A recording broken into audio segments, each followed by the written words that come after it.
Chameleons are not the only masters of disguise here in Madagascar. Another group of lizards, the Uroplatus or leaf-tailed geckos, are second to none in terms of their mimicry. In fact, there's one just above me on a branch, and you would never know it was there. It isn't until this mossy leaf-tailed gecko decides to change position that its presence becomes known. Here is the same gecko from a more revealing angle. All leaf-tailed geckos are nocturnal and arboreal. They spend their days sleeping in branches or flat against the trunks of trees. When properly positioned, these geckos practically disappear. This species possesses delicate flaps of skin along the jaw, body, and limbs, completely breaking up the gecko's outline, and, when at rest, rendering it invisible. This giant leaf-tailed gecko is a perfect match for the lichen-covered branches throughout the rainforest. This species also possesses the dermal flap along the flanks of its body. Notice how well the feet blend in against the bark of the tree branch.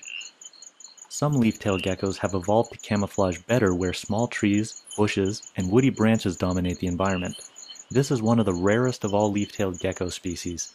It's an endangered Gunther's leaf-tailed gecko. The satanic leaf-tailed gecko is so named due to the horn-like projections above its eyes. This particular variety combines the textured quality of lichen and moss with a pattern reminiscent of dead leaves. Interestingly, this is also a satanic leaf-tailed gecko. The variety here perfectly mimics a dead leaf and is nearly impossible to detect in bushes and low-lying vegetation, but will make its presence known as it hunts for insects at night. Only under the cover of darkness do the leaf-tailed geckos come out of hiding, to perch themselves on an open branch and wait for prey, or, in the case of this eager male, to chase after a female. But sadly, it looks like luck is not on his side tonight. She got away. The giant leaf-tailed gecko is particularly interesting because it has more teeth, over 300, than any living terrestrial vertebrate. Another peculiar feature seen here is the complete lack of an eyelid. In fact, many gecko species, including the leaf-tailed geckos, lack eyelids. In their place is a modified transparent scale, called a brill, that covers and protects the eye.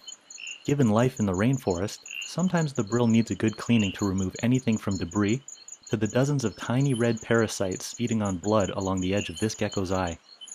But how does a gecko manage to clean its eyes?